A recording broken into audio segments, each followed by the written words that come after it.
So let's go ahead and get started, fellas. Ready? Get started. Let's go. All right. Football fans, welcome to the Week 6 Recap Roundtable.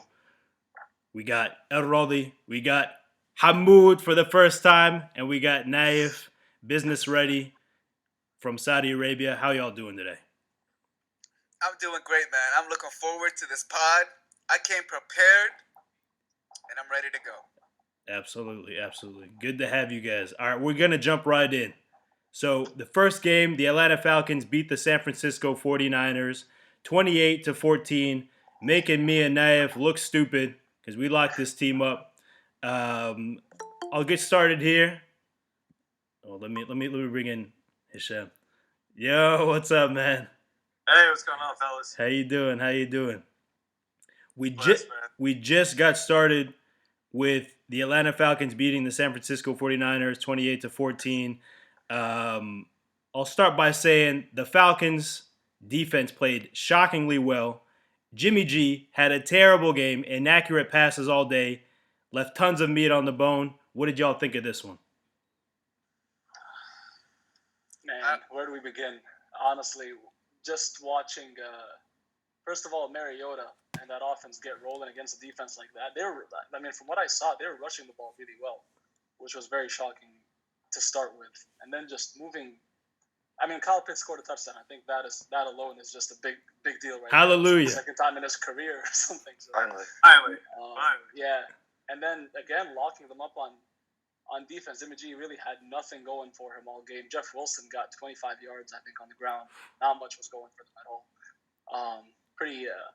Pretty shocking outcome, but man, you love watching Mariota getting going. It's real fun. Reminds me of his first year with the Titans.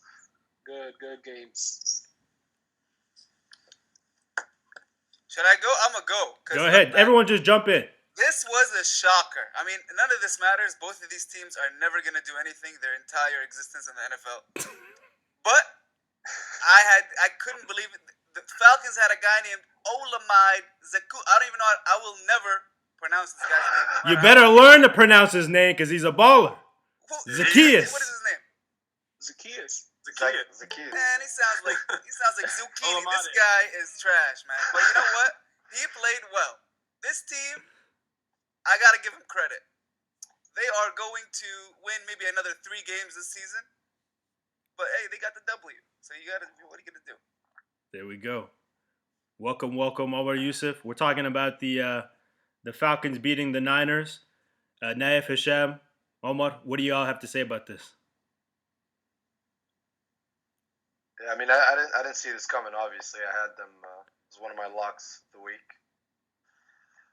Like Mo said earlier, man, Marcus Mariota just looks different.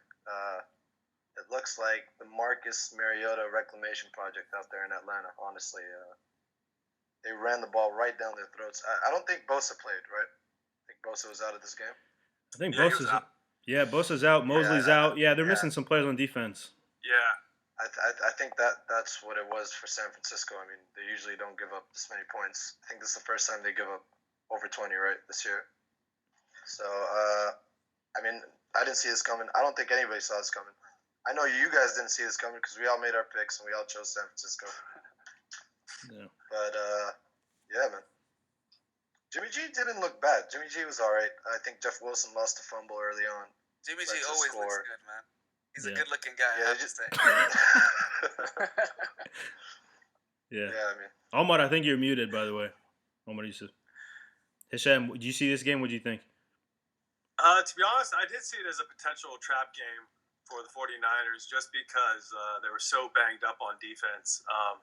I was checking the inactives for the game, and as soon as I saw that Bosa was out, and then I actually didn't even know that Jimmy Ward, I think it is, broke his hand. So I was making my decisions for fantasy. We won't get into that, but decided if I liked London or Pitts, and I thought at home and with all that defensive side hurting for the 49ers, I knew it might be a good play. But to be honest with you, on the other side of the coin, before this game, I'm kind of like a Ritter truther. So I was kind of like maybe subconsciously hoping that Mariota didn't really do good and they go to Ritter, just because Pitts, they really haven't been getting him involved. And I don't know, he's been good rushing, but still, when you watch some of his throws, they are kind of like, I don't know. This game he did show up though, but I've been watching some of his tape from the last couple games, and it's been kind of disappointing. But the rushing always keeps him there, and he proved himself this game. Yeah. Oh, why? What'd you think? Yeah, I didn't realize I was muted. I think it's also a divisional game, right? Is it or no? No, it's not, right? Conference game. Yeah, it's sometimes like this happens during the season. You come across a certain team at the wrong time, and like I still think the 49ers roster wise are one of the best teams in the conference. They're just banged up at the moment, and I think they'll probably bounce back. They'll be fine. But yeah, that was definitely a surprise. I mean, I think we all picked them in survival. At least I did. So I'm kind of screwed at this point. But no. Yeah, as a Hawks fan, I was very pleasantly surprised. But we're going to go ahead and move on to the next game. The New England Patriots beat the Cleveland Browns 38-15. Patriots dominated this game. They utilized their tight ends very effectively. Hunter Henry and Jonnu Smith combined for 122 yards and a touchdown. Belichick tied George Halas for second most wins all time. And one thing I'll concede here is that I thought Nick Chubb was going to do well, but I should have known that Belichick takes away the opposition's best player every week. What'd y'all think? That was a given right there, man. I mean, as soon as you see the Browns cannot get it moving without Nick Chubb. If you know that, then you know what do you call it? The Patriots are going to know that. Belichick locked him up completely. I mean, that defense looked like it was their best season. It was the best game yet for sure. They had nothing going for them. I think in the beginning I kind of saw Njoku get going a little bit, but then after like 2 catches, all of a sudden he just disappeared. They had nothing going for them anywhere on offense, and then I mean let's talk about Zappy a little bit. What is going on with this guy? I mean he's gonna win that position. I'm starting to think very quickly. I mean I don't think Belichick is one to mess around with these guys. He'll keep the hot hand going for sure. There's a stat I saw that said he has, I think it's like 4 touchdowns in 2 games, and like it's like 4 to his ratio is like 4 to 1, and he has like 500 yards passing in 2 games. Like, and I think they said he's like the first person to do that in like his first 2 starts, something like that. And which is like, I mean, it's exciting, I guess, if you're a Patriots fan. So you got that going. Yeah, I'd like to say I didn't call this, but I definitely called this in our pick'em. Told you guys, the legend of Bailey Zappi begins. This guy threw over 60 touchdowns in his last year in college. I'm starting. I think. Go ahead, my bad. I think the Pats have a QB controversy on that. There's no What controversy. His name. You gotta. Bro, I'm starting to like this guy. His name used to sound kind of stupid, but now, and also, forget about Bailey Zappi. They got 2 rushers, Ramondre and Taekwon. Oh my God. Guys with names like that are bound for success in the NFL. It is a guarantee that this team is going to the playoffs just based on those 2 names. I don't know if we're going to see much of Taekwon moving forward. We're live. It has nothing to do with their Hall of Fame coach, huh? It's the running backs thing. No, I mean, he's decent. Yeah. Hey, Sam, what'd you think? Oh, man, yeah, Bailey Zappi, that's incredible. They definitely have a controversy on their hands. It's kind of funny. But he played great. I definitely, I was intrigued by him coming out of college, just as like one of those like late round dart throws. But to see him he seems like the type of Belichick guy. I don't know why I would say that. It's kind of like the scrappy gym rat stuff. But I don't know. It just seems like a Belichick guy, and he doesn't really have the size, but he has like the stats and the pedigree, I guess, in college to maybe do something here. And of course, how can you not mention Ramondre season? Oh, yeah. I kind of knew he was going to smash in the spot, but still to actually see it happen was pretty dope. And He actually, I think, could have had a bigger game. I think he got stopped at the one once or twice, and then he dropped a couple of passes too. But still, straight beast. And when Harris gets back, they got Ramondre and Damian Harris, and they're just shoving it down your throats. And then if Bailey Zappi is just somewhat capable, then they might make a little noise. Yeah, double trouble. This is old school. They got the two big tight ends. They got the two running backs. It does not matter who's lining up at receiver. Absolutely. They're gonna get it moving. Absolutely. Moving right along to one of the big shocks of the week. New York Jets beat the Green Bay Packers 27-10. Jets defense and special teams effort was amazing. There was a form tackle by Quincy Williams on Aaron Jones that you got to go back and check out. One of the most beautiful tackles I've ever seen. The Jets blocked a punt for a touchdown. Breece Hall emergence continues. What'd y'all think? I called it. You guys laughed at me. You guys said you're crazy. The Packers are great. They'll never lose 2 games in a row. And Joe Flacco did it from the bench. You would have never guessed it, man. I had no idea Zach Wilson was going to start. Honestly, I just watched that one game where they came back, and I was like, how can you bench that guy after that, man? But hey, man, it's a good game. Congratulations to the Jets. Yeah. I said the Jets were frauds. I think I was wrong about that. I think Aaron Rodgers is a fraud. He's like absolute dog water today. Like absolute dog water. He needs to retire. He's done. I mean, he's gonna blame this on his receivers, but honestly, I don't think it was the receivers' fault. I think the ayahuasca is wearing off. Is what's going on here. Right? I think he needs to take some DMT or something. It's not working. Oh man.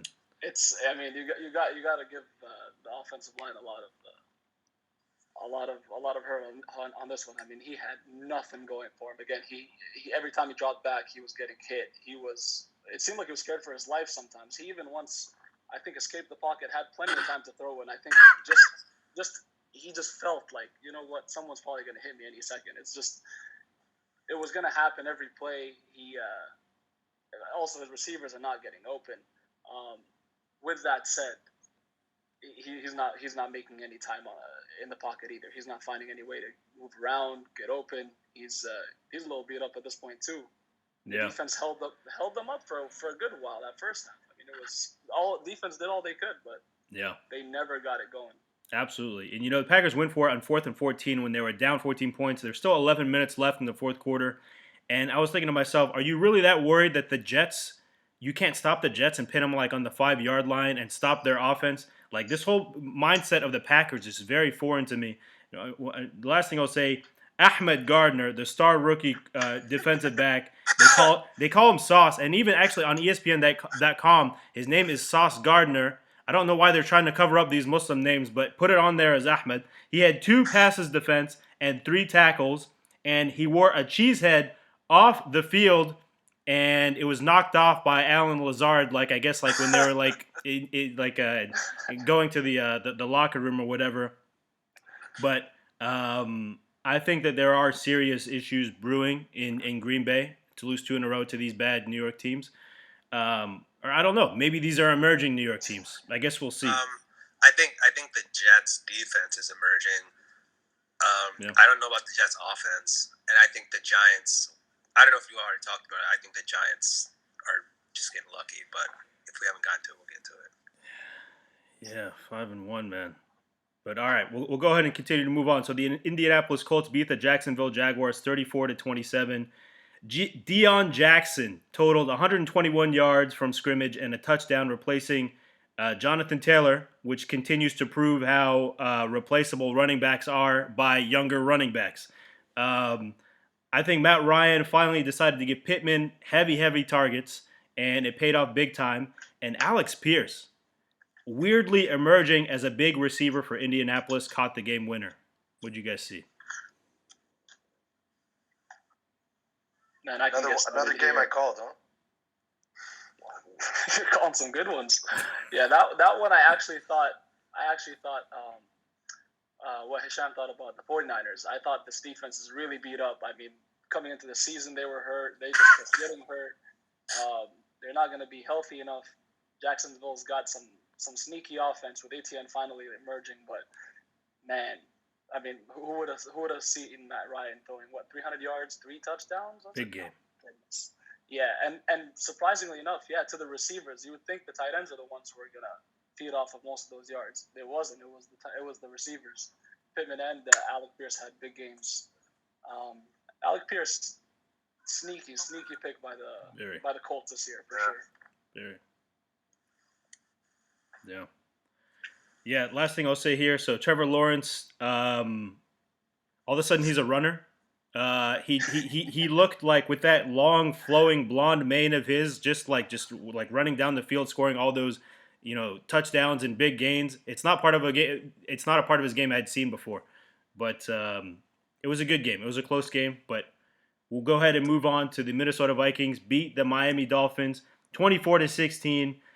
Miami is now 3-3 after starting 3-0, and I'll just say, most importantly, Mike Gesicki made up for his giddy gaffe earlier in the year by locking in a tight gritty that started from one end of the end zone to the other end, and then halfway down the sideline, and then Thielen scored a touchdown and did a gritty again, and then I thought to myself, we need a new dance. Like the gritty is the only thing that people are gonna do now when they score a touchdown. Hey man, the Vikings could do whatever they want, man. This team is on fire, bro.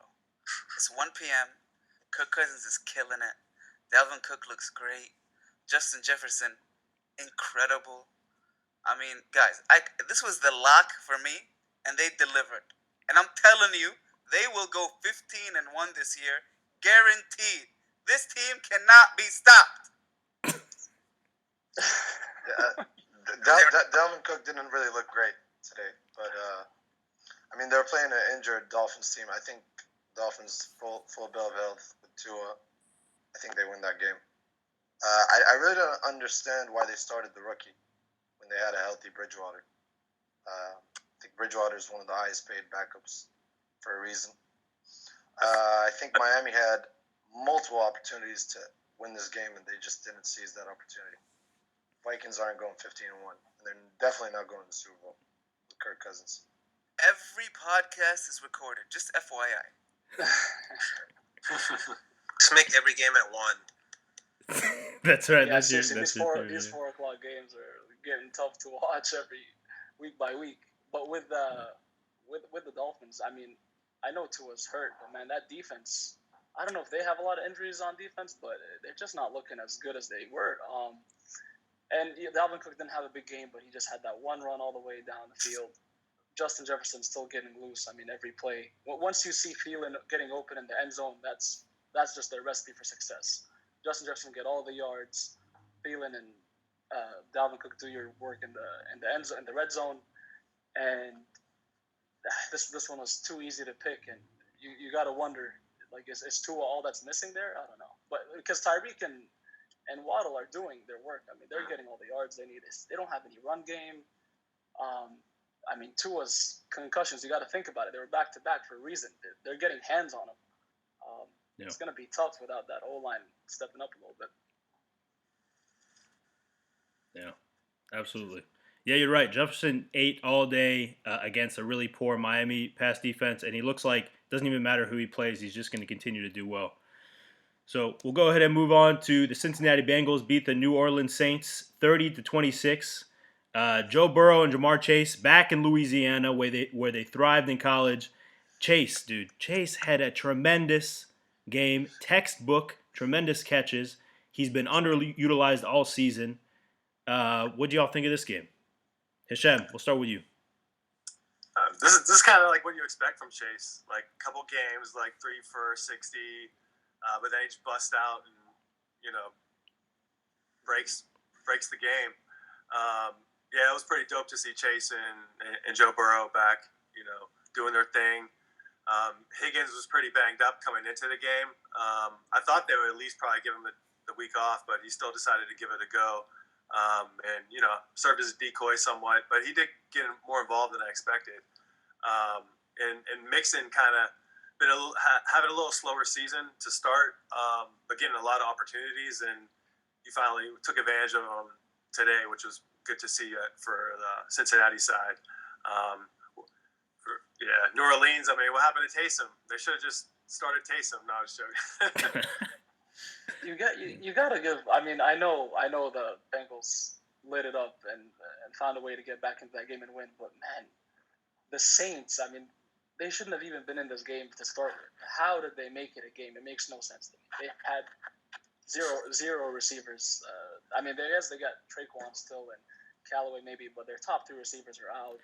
Camaro's banged up, whether you like it or not. I mean, he still looked good.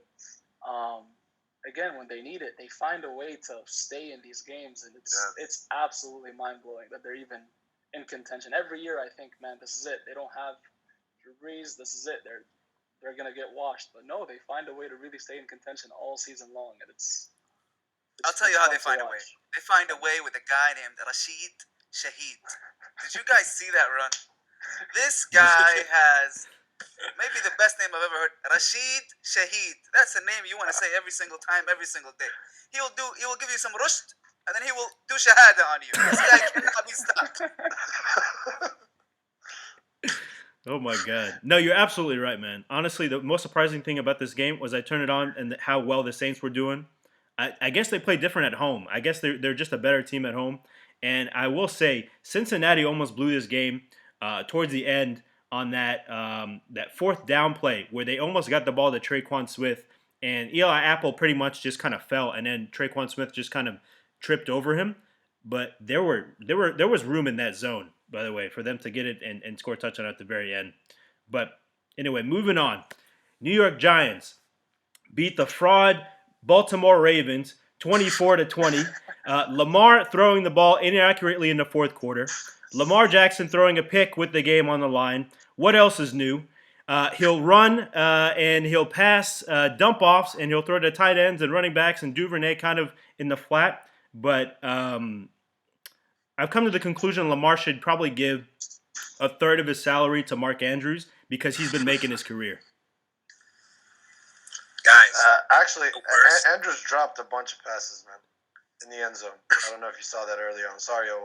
30%. No, you're fine. This is the worst 5-1 team in NFL history. Like, for real, I have no idea how they scored. Yeah, I saw. But I said 2 weeks ago, I think that Brian Daboll should be. I said if I had a coach or a vote, my vote would be for him for Coach of the Year based on how he's got them, because they don't have the talent. Has to be. Here they are. They're 5-1. You know, if you watch their offense, it's completely different than how they've been running it the last few years. Somehow he has, like, Daniel Jones with this group of mediocre receivers, right? Winning these games. You have Saquon looking rejuvenated somehow, and I'm just impressed with his coaching and what he's doing. So that is my big thing with the Giants, is that I think Daboll so far has been an excellent head coach. And I think that that's a testament, 90 to 100% on him. So that's kind of what I'd say about them. That's all that changed, right? I mean, the offense is practically the same. If anything, it's actually worse with the amount of injuries on wideout. And then defense was, I think, reasonably good last year too. They haven't been that bad. They added some good weapons, but on top of that, I think it's just the head coach, and also the Ravens' ability to bottle every single lead is also getting ridiculous. I think that played a big factor. I mean, I don't know how they're losing these games at this point. Tough to watch at the end. Heartbreaking for the fans. But, yeah. I'll just throw this in. I mean, another thing. Go ahead, man. Yeah, I was just gonna say. I mean, how many times have we seen Saquon Barkley play 6 games in the season? Second time, I think. I mean, Penn State. I think that's another reason. I mean, he's really killing it. I think coming into this week, he led the league in scrimmage yards. So, I mean, I think they go as far as he goes, and I think he eventually gets injured, and they go back to the back of the NFC East. Ahmad, I completely agree with you. I have no idea how this team is 5-1. I don't know how Daniel Jones is doing it. The guy looks like somebody you find on LinkedIn who likes a lot of people's posts and stuff. I don't know how this guy is playing at the level that he's playing. I gotta give him props, man. But I still don't think they're gonna do anything. Would you let your daughter date Daniel Jones? No, this guy has some skeletons, man. No, this guy has some skeletons. He has Daniel Dahmer. For sure. He probably has, done some very disgusting things, but he looks like his dad, like works at a company where he knows a guy and they'll keep it hush hush. That's what kind of guy Daniel Jones is. Oh, amazing the way your mind works. I will say Bellinger, the tight end for the Giants, he's a low key great tight end.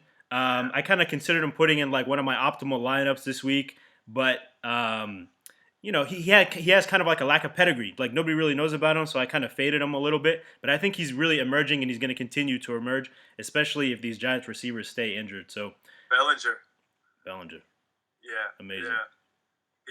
I was so on him, but then in the preseason, he had like one of the ugliest like drops ever, and I was just like, oh man. He's that dude. Absolutely. And Hashem, we're gonna move on now to your Pittsburgh Steelers, black and yellow, beat the Tampa Bay Buccaneers 2018 in what I think was the biggest shock of the day. I knew Tampa Bay's offense was overrated, but today they took it down to another level in terms of how inept they were. Hisham, the floor is yours. Man, yeah, I'm geeked, but I think it was really just that channeling of that tough blue collar energy at home, and Tom Brady thinking he could come with his 45-year-old ass, and no, man, it was just like a straight up home field, gritty.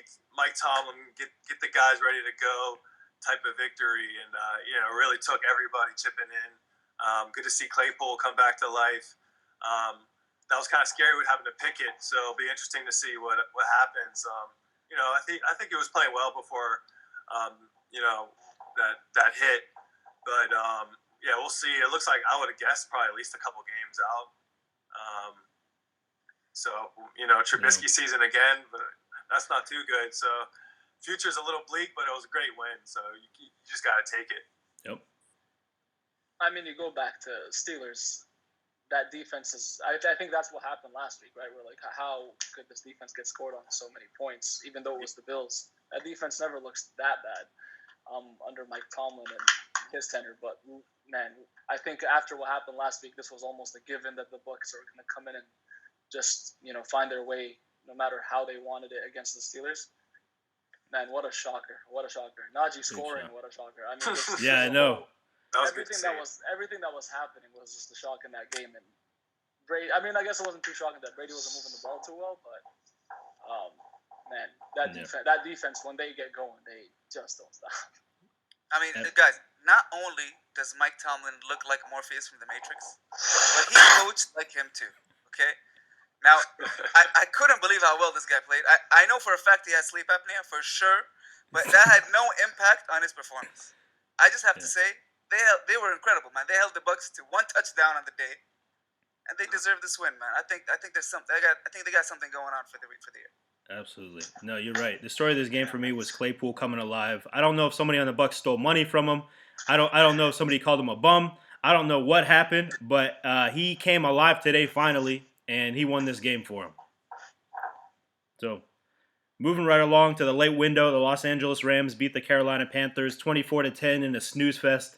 Finally, they got Allen Robinson involved, and it paid dividends. Cooper Kupp is can I just say this real quick? Yeah, Cooper Kupp is an inspiration to all white people. I just have to say that, okay? He's changing the game, this guy, all right? He's the Jackie Robinson of wide receivers. I've never seen anything like it. Incredible performance from the whole team. They deserve this W, and I see them climbing up the ladder to go to the playoffs this year, for sure. Guaranteed. I told you to take the over, Omar. I think the spread was 10 points. They won by 14. Okay, did you see the first half of this game? Carolina was winning for most of this game. No. I didn't watch this game at all, actually. Yeah. I didn't even watch the highlights. Yeah, it was a snooze fest. The Rams had to win this game, Carolina. If they would have, so it's not that surprising. But this is hilarious. Some girl colleague I knew was into fantasy football, so I tried to act cool and look at her lineup, and I was like, "Oh, I'll tell you what to do." I told her to drop Allen Robinson and pick up George Pickens. Oh man! Nice, beautiful sabotage. I love that. My credibility is done for. Bro, I had Allen Robinson in both my leagues. I dropped him, so I would have said the same thing. Well, I will say here. Go ahead. And by the way, sorry, you can't. No matter what, I mean, it's hard to take the over when Stafford is turning the ball over like that. Even though they won 24-10, I mean, their touchdown came from a pick six. That offense might not have gotten anything going, but my goodness, Stafford cannot stop throwing these picks. I mean, Does he have a pick six? It's almost embarrassing to watch, man, because he won the Super Bowl. Yeah. He had a pick six as well. That was their only touchdown. Dante Jackson, the Panthers was a pick six. But Stafford also threw an interception, right? Because the Panthers put up 10 points, but I had LA's defense, and they only gave up 4. That's what I'm saying. Yeah. It was a pick six for the Panthers. All right. Okay. Yeah. One thing I'll say here is, go ahead. Oh, Turpin, yeah. Oh no, I'm just watching the game. Yeah, I know you are. Yeah. So the other thing I'll say is Carolina used McCaffrey more as a receiver, which I think was a lot smarter to avoid a lot of the damage, because this guy, I mean, he's constantly running into those D linemen, middle linebackers. Get him out there against DBs and outside linebackers, and he can be really effective. So I thought that was really smart. And then Robbie Anderson, I don't know if y'all saw this. He got into an argument with one of the offensive coaches on this team, and then midway through the game, he was just like sitting away from everybody, and then they didn't put him in the game, and then the coach just kicked him out. He just told him to get the stepping. He just kicked him out of the game. No, I thought first like a referee had kicked him out, but no, the coach told him to get out. So that's something to watch out for. I mean, this Carolina team, they might be tanking and taking fast. So moving on to the Seattle Seahawks beating the Arizona Cardinals 19-9. I'm going to go ahead and take the floor on this one. Ken Walker was the star of the game. 110 yards from scrimmage and a touchdown. Really shifty. One of the runs, he confused the cameraman, actually. If you look at the run, the cameraman went one way and then Ken Walker went the other way. Other than that, the Hawks offense wasn't great. The Hawks center was snapping the ball a little bit too late and throwing off a lot of the timing. Cardinals defense was very, very impressive. They must have watched a lot of game film on Geno, because they were leaving a lot of cushion on the right side. And I think maybe Geno, that's his weaker side.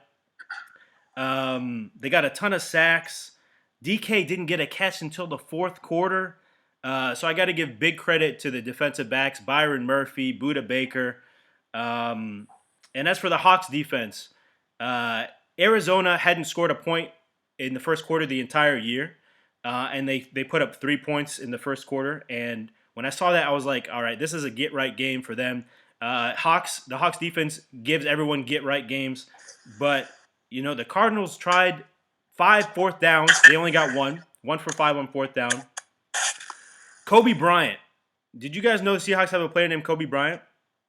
Yeah. He got a forced fumble, and TARIQ Woolen recovered that fumble. TARIQ Woolen has 4 picks. He's a rookie defensive back. He has 4 picks. He has like 3 fumble recoveries.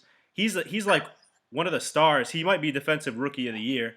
And the Hawks pass rush, they got home on tackling. They sacked Kyler Murray. They did the impossible. What'd y'all think? I think Kenneth Walker. You just found your new guy. That's it. Oh yeah. I loved Rashad Penny. Every time I saw him, I was like, man, I was surprised Chris Carson lasted as long as he did, but it's because Rashad Penny kept getting hurt. I think, man, Kenneth Walker, I mean, he looks like a monster in the back. Just watching him, his stance reminds me of Nick Chubb. It's almost like he's just standing up, looking at the defense and the way they're lined up, just like the quarterback. And my goodness, and he's huge. Oh man, just recipe for success with Kenneth Walker at back and what's his name, Metcalf running down the field, bodying corners. That's fun. And Geno Smith slinging it the way he is, even though this wasn't his best game. Yeah. I mean, yeah, that was a good game to watch. I mean, if you're a Seahawks fan, for sure. Big time. Kenneth Walker looked good, man. But I'm telling you from now, this guy is going to be obese when he retires. Just telling you from right now. He looks like he's way too much, man. He's huge. And his face is fat too, man. Look at this guy. Yeah. But good performance by the Seahawks, man. You guys earned this. And the defense played well. Yeah. The defense never plays well. Finally. The whole game I was thinking, I I want the Cardinals to score quick because I want to see the Hawks play offense. Like I just have like PTSD from this Hawks defense, but it never happened. They got a bunch of stops. But anyway, we'll go ahead and move on to the last game in the late window. The Buffalo Bills beat the Kansas City Chiefs 24-20. Incredible, unexpected defensive battle for much of the game until the game broke out in the second half. And I'll say, being a Bills fan right now must be amazing. With that quarterback, with that defense, with that team, I bet they're jumping through tables all across the Buffalo area tonight. Josh Allen, man. What a guy. What a quarterback, man. Who would have thought a guy that looks like he works at Best Buy would be this good? This guy is insane, man.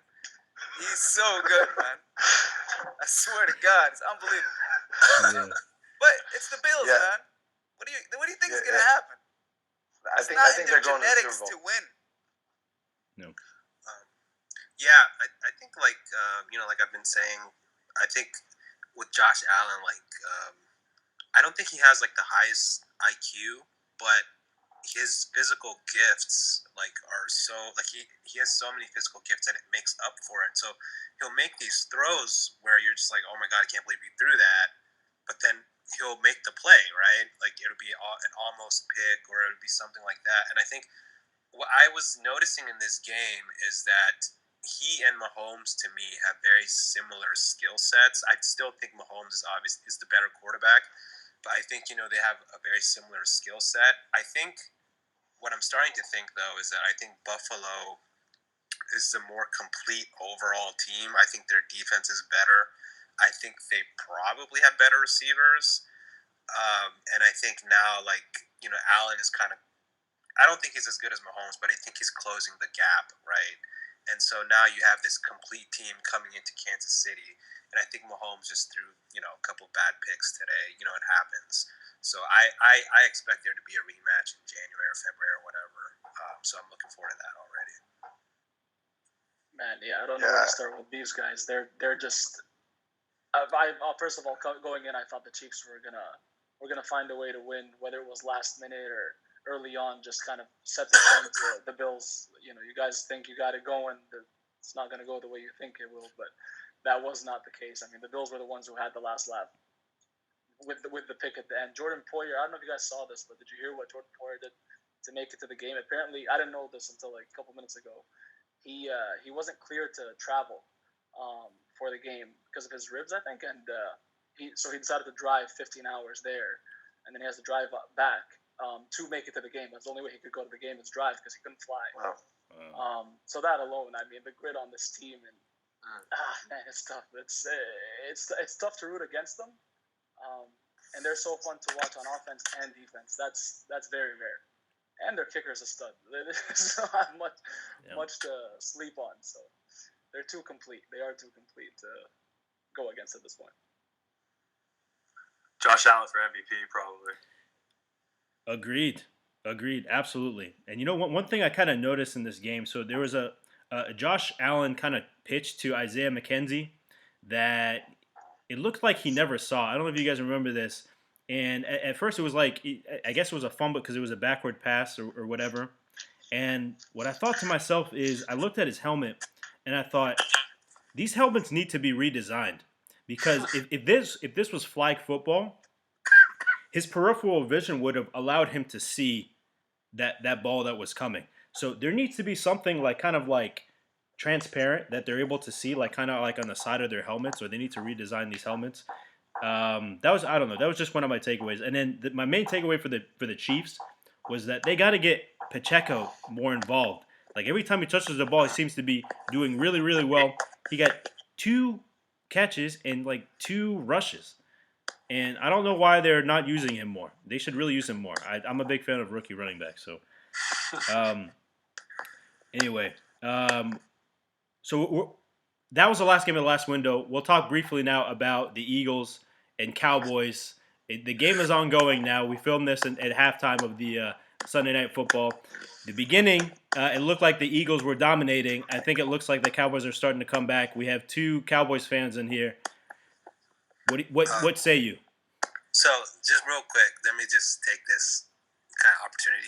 So, Radi, I'm sorry, bro. I didn't our off air. conversation. I got a little heated. I didn't mean to like go there. So that was just me. I'm sorry. But yeah, I think as far as this game goes, I kind of expected something similar to what happened in the first half anyway. I think that team and that organization is so hyped to play us every year. You know, it's almost like their Super Bowl every year. And I was not surprised that our offense struggled. I think, you know, unfortunately, it put our defense in a bad spot a few times, and we ended up giving up more points than we normally do. I'm a little surprised that we're kind of moving the ball right now, like a little pleasantly surprised. So I guess we'll kind of see where it goes and see if maybe we can't make this interesting here. Bro, not an issue at all, man. I know you like Dak, all right? But here's the thing, man. Cooper Rush is 4-1. I think he's gonna pull this off. You gotta keep if this guy gets benched, he's gonna go back to his first job, which is like assistant manager at a towing company. This guy looks like every guy that's towed my car in the Virginia area. I don't know about you guys. I'll wait for it. But he's killing it, man. How can you? And he's gonna win today. I'm calling it. Yeah, I think if I just may say something, I think we built too big of a hole to come back from. Dallas haven't been able to put up points on the board, and I think going down 20-0 is too big of a hole for us to come back from. But I really like what I'm seeing from the offense in the second half. Zeke looks hungry. The refs are back to just throwing flags on us for no reason. I'm sure you saw that flag on Kelvin Joseph. Yeah, made no sense. That was a textbook block. I don't know why they threw that. Did they just pick up that flag? No, I think they picked it up. Oh, that's great. Amazing. Yeah, it looks like we're gonna have a chance. I mean, if we can score on this drive, I can't wait to get Dak back though. I think this game, the first half proved that we need some better quarterback play. Yeah. Rush has done a great job, but he's a backup quarterback. He could start maybe for the Texans, maybe the Colts. Come on, man. That's about it. Davis Mills. But yeah, I will say just to close this out. Yeah, I'm sorry, Raldi. Cooper Rush. I think the QB controversy is over. I think they're gonna give Dak. Well, let me hold judgment to the end of this game. Maybe he comes back and scores 3 touchdowns. Maybe he comes back and scores 3 touchdowns. But all right. So the way we close these out. The Commanders. Oh, we didn't talk about Thursday night. Yeah. Do you want to talk about that? We're kind of running. We're kind of running low on time. Rush is going to start for the Commanders. Yeah. Nobody wants to talk about Thursday night. Yeah. We're kind of running low on time. When they come on a Sunday slate, we're gonna get Hamoud to talk about him because he's the Commanders fan. So to close these out, we're gonna do our hottest takes. And so basically, I forgot to do mine. I forgot to put one down, but I'll just go off the top. I've seen all I needed to see from the Carolina Panthers. They're guaranteed number 1 pick, and as a Seahawks fan, I'm very upset because I thought that they might have been able to get the number 1 QB in the draft, but there's no doubt in my mind Carolina is now imploding, and they're a lock for the number 1 pick. Anyone else have any hot takes, any controversial opinions from the week? I have a hot take. Lamar Jackson is going to play the Predator in the next Predator movie. The guy looks just like Predator, man. Look at him.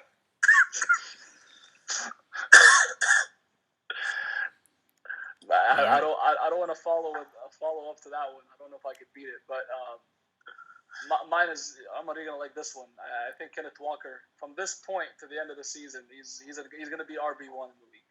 Let's go. Ooh. From this point on. I like that a lot. I'll say this.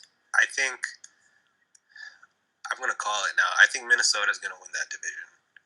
I know I was a little too high on them like a month ago when I said they might win the conference, but I think at this point I can see them winning the division.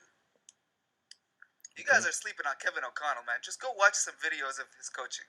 Yeah. He's incredible. So inspirational. Yeah. All right. Naya, Hisham, you guys got any overall takeaways from this week?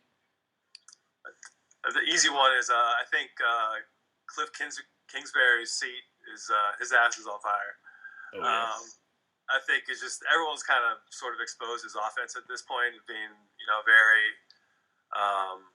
understandable, and NFL defensive coordinators have picked up on it, and it's just stale essentially. It's holding back Kyler Murray, and I think enough is enough. But not really a hot take, but I think this current game could potentially be like the pivotal point where Jalen Hurts truly makes the push for NFL MVP. So I'll be watching that. And I think if if Dallas comes back and then Hurts shows some grit and wins the game, maybe with a rushing touchdown at the end, I think you can make that case. Absolutely. Naif, we'll close with you, the best dressed person on this podcast.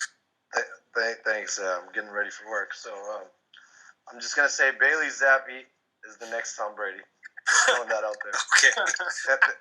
They had a similar 40 at the combine. Everything looks like, I like it. it's just setting up perfectly. Bailey Zappi is the next Tom Brady. That's my take. My takeaway from that is don't do drugs before work. It's really not the best time to do it. Just watch. All right, fellas. Thank you for joining this Week 6 Recap Roundtable. I want to allow you guys at the end of the podcast to plug anything you want to plug, your social media, business, whatever you want to do. We'll start with Rodi. Look, guys, if you guys have been drinking coffee at Starbucks or Dunkin' Donuts or 7-Eleven or whatever, do yourselves a favor and just add some joy to your life and up your coffee game. If you've had a nice cup of coffee, it really is a great start to your day. It's almost like when you wake up, that's your first rise. And then when you have your second cup of coffee, that's like your second rise. So I'm going to introduce you to secondrisecoffee.com, a specialty coffee brand that is expertly roasted by an SCA member who is certified in roasted coffee. We take this stuff very seriously. And if you give it a shot, you will enjoy your day. Secondrisecoffee.com. Secondrisecoffee.com. There we I'm go. convinced. There you go. That's it. Hamoud, got anything to plug? I got nothing. Okay. Naif, anything? Oh, sorry. I was just sipping on my second rise coffee. Well, last time you asked us to plug stuff, and I just grabbed the first thing I could see, and I think I have an idea for a sponsor now. Shout out to the people at Play-Doh. We need to get this as a sponsor for the pod. Play-Doh, we need to bring it back, man. Absolutely. That's all I got. Adult Play-Doh. Hashem.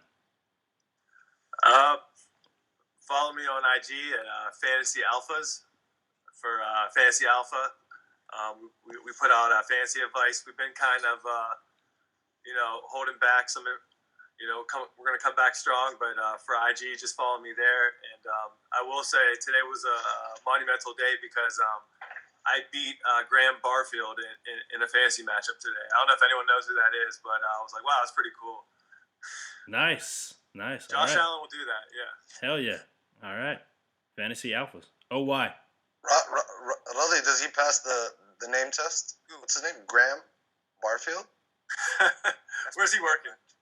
That's a pretty good name. Graham Barfield? Honestly, it sounds a little disgusting, like he's barfing. On the field. On the field, After a Graham. Yeah. And a Graham cracker. This guy's got a Twitter. He's what's the thing when you got a check mark on your Twitter? Verified. And the homie Hisham beat a verified man. There we go. Hey man, hell that's yeah! a lot of credit. Thank you, man. Special Clap day. it up. Oh yeah, we got some fantasy champions in here. All right, OY, got anything? Yeah, we can't have this podcast without plugging Coconut Oath. I feel like we have to make sure we do this, get this in on a weekly basis. Love So that. make sure you guys check that out. You can just look it up on IG, look up Smell like a Coconut winner. Oath, and get that Oud in. How do you spell Hell that? yeah, smell like a winner. Coconut Oath. Coconut OUD. Yeah, O-U-D. Coconut. yeah, Got it. absolutely. Yeah, Besson wanted to join. He was driving back from Charlottesville, but thank you. Yeah, that's awesome. Thanks, OY. All right, fellas. Thank you so much for joining this Week 6 Recap Roundtable. This has been the Football v Football podcast. Follow us on Instagram, football_v_football. Follow us on Twitter, at FBallVFball. You can watch this on YouTube, Spotify, and Anchor, and support it on Ko-fi, ko-fi.com/football v football. Thanks all again, and have a fantastic day, football fans. Thank you. Let's get it.